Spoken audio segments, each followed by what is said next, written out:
Oke, bismillahirrahmanirrahim. Assalamualaikum warahmatullahi wabarakatuh. Selamat pagi, semoga selalu dalam keadaan sehat walafiat. Amin, amin ya rabbal alamin.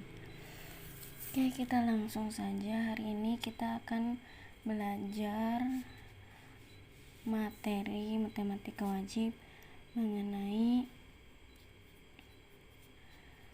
perbandingan trigonometri untuk sudut berelasi.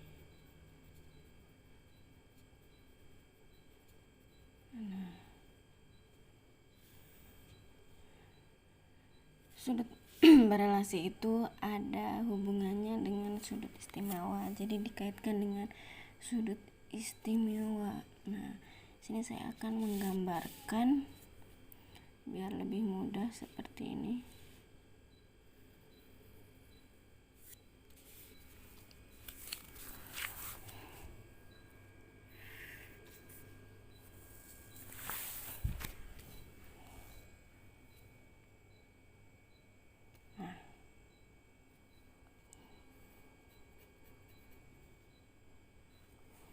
Ini di kuadran 1, semuanya masih ingat ya, semuanya bernilai positif. Kemudian di kuadran 2, ini hanya sin saja yang bernilai positif. Kemudian di kuadran 3 itu hanya tangan yang bernilai positif. Dan di kuadran 4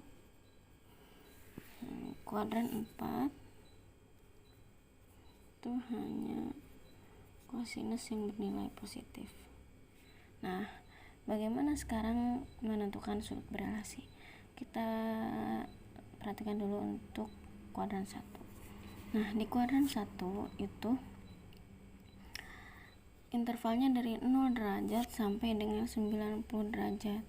Nah, apabila kita menentukan sin 45, maka itu ada di kuadran 1.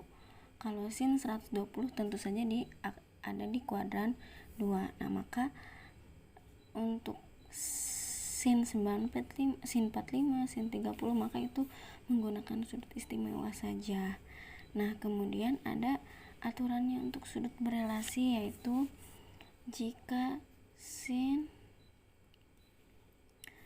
90 min alfa. Kenapa ini 90 min alfa? Karena di kuadran 1 itu pasti berkurang, sin 90 dikurang gitu ya.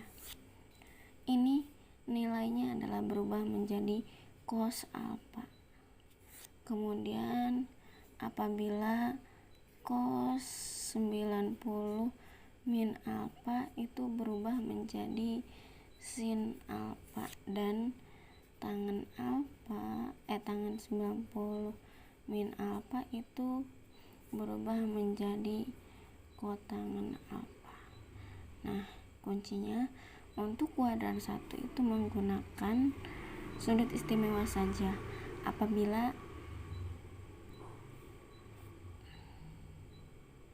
Apabila tidak bisa dicari nilainya. Tapi gimana kalau misalkan sin 20? Berarti itu kan di kuadran 1 ya. Maka sin 20, maka kita gunakan ini sudut berelasi ini.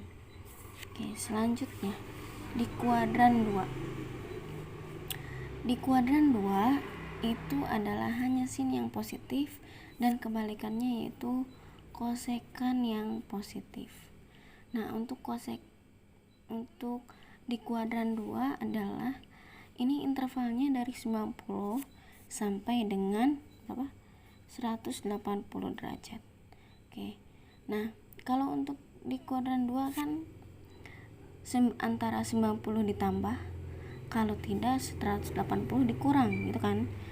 Jika kita mencari 135, maka bisa dihasilkan 90 ditambah atau 180 dikurang agar menghasilkan 135. Nah, berarti ini ada dua aturan. Untuk yang pertama yaitu kita gunakan yang 180 dikurangi dulu. 180 min alfa. Nah, maka rumusnya seperti ini. Sin 180 min alfa, maka dia tidak berubah. Dia tetap sin alfa dan bernilai positif karena di kuadran 2 sin itu bernilai positif. Kemudian cos 180 min alfa. Cos 180 min alfa berubah? Enggak berubah, hanya plus min plusnya saja. Di kuadran 2 cos itu bernilai negatif, maka menghasilkan min cos alfa. Dan yang terakhir adalah tangan 180 min alfa. Untuk tangan 180 min alfa itu maka apa? Min tangan alfa. Nah, ini kalau 180 min alfa dia tidak berubah, berubahnya hanya plus min plusnya saja, gitu ya. Oke, sekarang bagaimana kalau yang menggunakan 90 plus alfa? Kan bisa juga ya. Oke, kita lihat yang 90 plus alfanya. Nah, untuk yang 90 plus alfa maka dia terjadi perubahan. Yang tadinya sin jadi cos, cos jadi sin, tangan jadi kotangan. Oke, seperti ini rumusnya. Sin 90 plus alfa ini berubah menjadi cos alfa karena sin di kuadran 2 itu positif, maka tetap cos alfa. Kemudian cos 90 plus alfa ini berubah jadi sin alfa. Apakah hanya sin saja? Tidak. Cos di kuadran 2 itu bernilai negatif sehingga relasinya ini menjadi min sin alfa. Dan yang terakhir adalah tangan 90 plus alfa, maka ini menjadi min kotangan alfa. Nah, itu ya. Oke, hari ini kita belajar sudut berelasi kuadran 1 seperti ini dan kuadran 2. Nah, kita lihat contoh di kuadran 1 biar nggak pusing. Tentukan nilai dari tentukan nilai dari sin 20 derajat per cos 70 derajat. Cos 70 derajat. Nah, kalau ini kan ini saling berkaitan sebetulnya. Yang atas dengan yang bawah. Nah, jadi kalau seperti ini, yang dirubah itu pilih salah satu aja. Boleh yang atas, boleh yang bawah. Maka kita rubah yang atas misalkan menjadi sin 90 dikurangi berapa biar tetap 20. Maka dikurangi 70 kan, maka alfanya adalah 70 per yang bawah kita tidak rubah menjadi cos, tetap 70 saja. Nah, coba kita lihat. Sin 90 min alfa itu berubah menjadi cos alfa, maka alfanya adalah 70 sehingga bisa kita ubah sin 90 min alfa ini menjadi cos alfa, maka cos alfanya 70, maka cos 70 derajat per cos 70 derajat. Maka cos 70 bagi cos 70 maka hasilnya adalah 1. Nah, contoh sederhananya seperti itu. Kita lihat di kuadran 2. Nah, untuk di kuadran 2 contohnya seperti ini. Contohnya, tentukan nilai dari sin 135 derajat dikali dengan cos 120 derajat per sin 150 derajat. Nah, coba kamu perhatikan. Ini di kuadran berapa? Kuadran 1 ya. Kuadran 2 ya. Ini kuadran 2, berarti ini juga kuadran 2, maka kita pilih menggunakan 90 plus atau 180 min. Saran saya kita gunakan yang 180 min. Kenapa? Karena tidak terjadi perubahan. Sin tetap sin, cos tetap cos, tangan tetap tangan, tetapi yang berbeda hanya plus min plusnya saja. Oke, kita lihat yang ini. Sehingga di sini menjadi, kita ubah dulu. sin 135 derajat, maka sin 180 dikurangi berapa biar tetap 135, maka ini dikurangi 45 derajat kan. Oke, selanjutnya cos 120 derajat diganti ya. Cos 120 derajat itu 180 dikurangi berapa? Dikurangi 60 kan. Oke. Per berapa tuh? Sin 150 ya. Maka ini 180 dikurangi berapa biar tetap 150? Maka ini dikurangi 30 derajat. Sampai sini paham ya? Jadi diubah. Ini 135 biar tetap 135, maka 180 dikurangi 45 gitu ya. Oke, kita harus ingat rumusnya.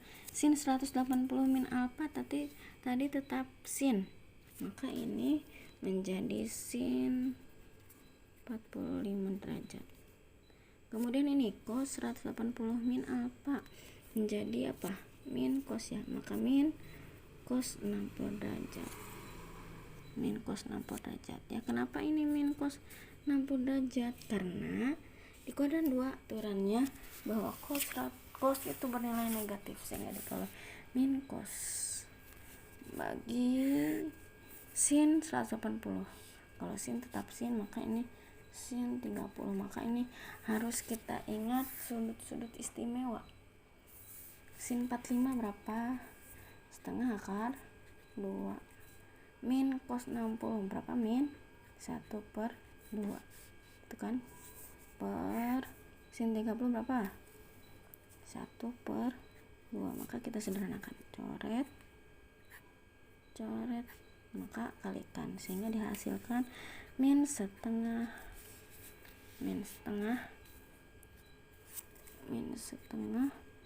akar 2. Nah, itu dah hasilnya. Mohon maaf ini seadanya banget, jadi harap maklum ya. Oke, itu pertemuan pertama, semoga lebih baik lagi videonya. Jadi kesimpulannya untuk hari ini kita belajar sudut berelasi di kuadran 1 dan sudut berelasi di kuadran 2. Oke, terima kasih. Wassalamualaikum warahmatullahi wabarakatuh.